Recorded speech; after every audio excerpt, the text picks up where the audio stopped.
Mato Grosso do Sul vive um novo ciclo de desenvolvimento com atração de investimentos, meta de carbono neutro até 2030 e a consolidação da rota bioceânica.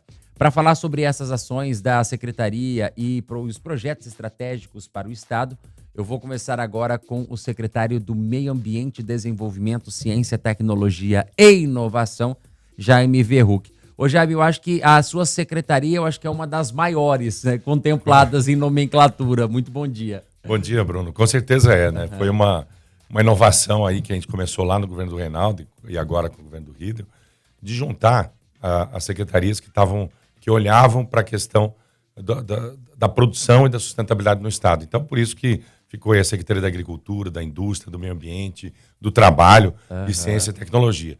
E funciona muito bem. Às vezes as pessoas perguntam nacionalmente, mas é possível tocar? É possível sim, depende da forma que você faz estrutura de planejamento e como você coloca o time, a equipe. Então, funciona muito bem. Que bacana. 7h07. Ô Jaime, sobre os novos investimentos, além da citricultura e da celulose, que outras indústrias o Estado tem condições de receber? Bom, Bruno, assim, primeiro a gente tem um planejamento muito forte, olhando aí o desenvolvimento industrial do Estado, que a gente chama de pós-reforma tributária. Né? A reforma tributária muda, eu perco a capacidade, por exemplo, de dar um incentivo fiscal para atrair uma empresa. Então, a gente está pensando muito de como deixar esse Mato Grosso do Sul industrializado até 2032, para que a gente mantenha competitivo. A indústria de celulose, nós somos uma referência mundial hoje. Quer dizer, ó, a hora que a gente discute celulose no mundo, o Mato Grosso do Sul está sempre no mapa. Seja pelo porte das empresas, pelo nível tecnológico. Nós estamos na 5ª indústria sendo construída e estamos indo para a 6ª indústria, que é lá no município de Bataguaçu, que nós vamos lançar aí nos próximos 1 ou 2 meses, com certeza. Então, Mato Grosso do Sul, para os próximos anos, vai continuar sendo um líder nacional em exportação de celulose e, obviamente, a mudança no agro dessa região chamada Costa Leste. Nós estamos com 2 milhões de hectares de eucalipto, nós vamos precisar, no mínimo, mais 500 mil hectares, se posicionando aí como o primeiro. Na própria indústria de celulose, o que nós já trabalhamos hoje? A Bracell vai trazer a celulose solúvel, que nós não tínhamos, e nós temos que avançar também na utilização dessa celulose, que a gente chama de o papel ticho, que é o papel que você faz papel higiênico, estrutura. Nós já temos lá em Três Lagoas uma que faz papel A4. Então, esse é um olhar que nós temos para essa indústria de celulose. E trazer também, muita gente não vê, Bruno, é a indústria que está antes da celulose. Vou te dar um exemplo bem claro da Arauco. Na Arauco, nós temos 3 indústrias sendo instaladas em paralelo, né? Que fazem o quê? Cloreto de potássio, o cloro, a soda cáustica. Então, só lá tem mais 3 indústrias químicas que são instaladas no site que vão fornecer para o estado inteiro. Sim. Nós temos um espaço ainda de crescimento do etanol de milho. Nós temos 3 plantas industriais hoje no etanol de milho. O Mato Grosso do Sul já não é mais exportador de milho, ele vai absorver tudo isso. Então, nós já temos aí pré-anunciado, mas no mínimo 2 plantas de etanol de milho. Então, também agregando e gerando um outro subproduto, que é o DDG, que já leva a cadeia produtiva da pecuária para frente. Então, a pecuária está muito consolidada. Suinicultura é outro caminho. Nós temos aí hoje 3 grandes empresas em suinicultura. Nós já estamos aí trabalhando na 4ª. Então, é uma área de avanço. A avicultura é uma área de avanço significativo. E, em breve, a gente vai começar já a discutir uma indústria na área do suco de laranja, com a implantação da produção de cítricos no estado, que tem que avançar ainda. Então, o nosso foco é esse fortalecimento agroindustrial do estado de Mato Grosso do Sul e jogando isso para todos os municípios. Nós temos fortes investimentos na área de mineração em Corumbá, né? Já houve investimento de 5 bilhões, mas semana passada a gente teve uma licença ambiental de 25 milhões de toneladas anos de minério, quer dizer, mais uma rodada de investimento na área especificamente para Corumbá, na área de minérios. Então, esse é o nosso foco. E aquilo que o governador tem destacado, nós estamos olhando muito logística. Sim. Lançamos ferrovia, vamos lançar a concessão hidroviária, a concessão de hidrovia. Então, o Mato Grosso do Sul, a competitividade dele está exatamente nessas cadeias produtivas da agroindústria. A gente sabe que falta pouco mais de 3 anos aí para a gente chegar em 2030, né? Como é que está a evolução de Mato Grosso do Sul rumo à meta de tornar um estado carbono neutro? Essa foi uma meta que eu apresentei em 2016 ao governador Reinaldo na época, e depois tive a oportunidade de levar isso para as COPs. E sempre as perguntas eram exatamente essa. Quer dizer, todo mundo está pensando em 2050, o Brasil, o mundo. Como é que o Mato Grosso do Sul consegue chegar em 2050? Então, como é que está isso? Está muito bem avançado. Nós temos hoje um programa que chama Carbon Control, que controla todas as emissões industriais. Nós temos o nosso inventário de carbono, Na agropecuária, o Estado foi que fez a maior redução de emissões do país, porque nós somos líder de integração lavoura, pecuária, floresta. Isso é fundamental. Hoje nós temos um trabalho de liderança na restauração florestal, isso é outro movimento importante. Questão de solo, nós temos um programa chamado ProSolos. E agora, Bruno, isso acho que a gente não divulgou isso muito ainda, a Assembleia Legislativa aprovou agora em novembro, nós criamos uma empresa de gestão de ativos ambientais. E agora, nos próximos, de hoje a 30 dias, a gente lança o primeiro edital de venda de carbono do Estado. Isso é um pouco complexo, chama RED+, que é desmatamento evitado. Nós já tivemos autorização do governo federal, então nós vamos fazer a primeira venda de carbono gerado por desmatamento evitado agora nos próximos meses, por isso que nós criamos essa empresa de ativos ambientais. Então, começa também a sinalizar com recursos para isso, né? Então, a meta, nós vamos continuar perseguindo essa meta 2030.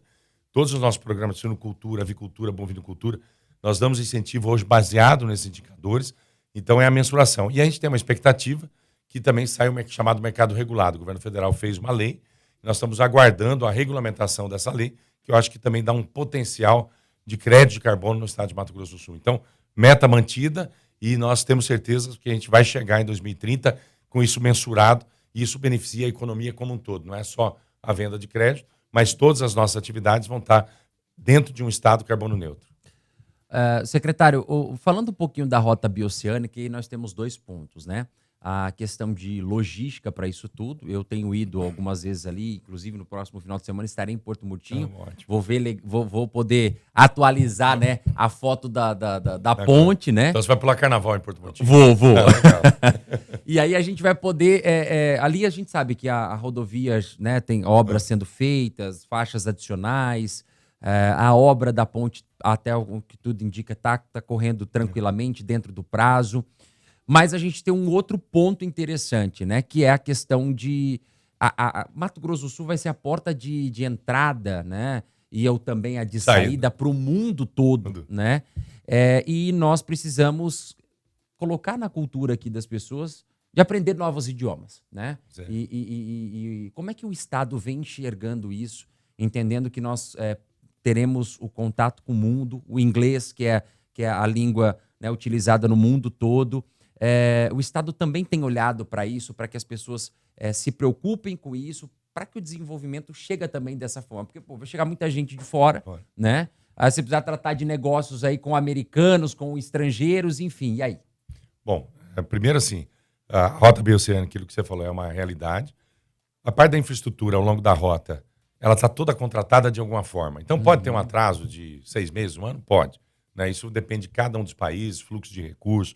Ainda ontem, era 7 horas da noite, eu estava com o BID, com o Banco Interamericano, fazendo a discussão, que está nos apoiando em todos os estudos. Então, assim, pode atrasar um pouquinho. Hoje mesmo a gente tem uma preocupação, Bruno, com os recursos vinculados ao acesso ali em Porto Murtinho. Né? Nós estamos conversando com o governo federal para que aloque o recurso. Então, hoje a ponte ela fica pronta primeiro do que o acesso. Então, a gente está... Então, existe uma preocupação de acerto de cronograma. Isso pode acontecer um pouco no Paraguai, tem uma ponte no Paraguai a ser construída, mas a gente tem monitorado isso através do Fórum de Governadores de uma maneira permanente. Esse ano, inclusive, tem reunião ainda lá em Antofagasta. Aí, a outra, e aí eu também fiz uma reunião na semana com o Conselho de Reitores, todas as universidades têm um trabalho olhando para a questão da rota.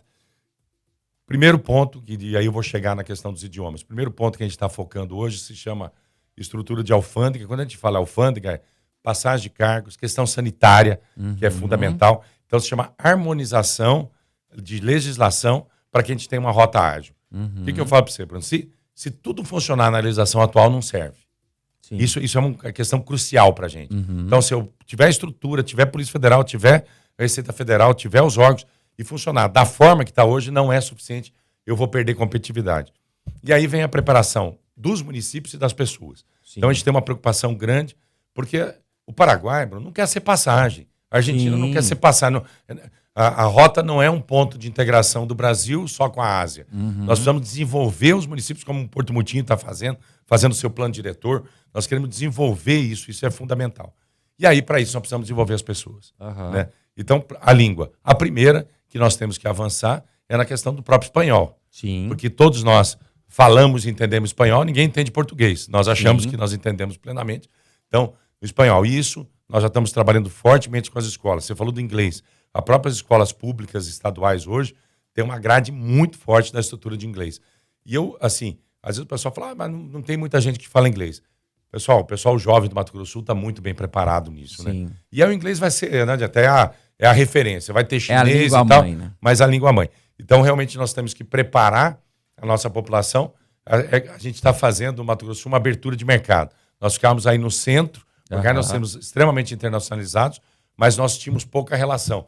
Nós éramos vendedores, agora não. Agora nós somos vendedores, despachantes, né? Vamos ser importadores, que é um objetivo da rota, da gente realocar essa entrada de produto asiático que veio de Por Santos para cá. Então, acho que é um momento dos próprios jovens ver como oportunidade. Sim. E essa oportunidade passa pela qualificação e pelas diversas línguas que nós temos que falar. Muito bem, 7h16, conversei com Jaime Verruc, secretário de Meio Ambiente, Desenvolvimento, Ciência, Tecnologia e Inovação aqui do estado de Mato Grosso do Sul.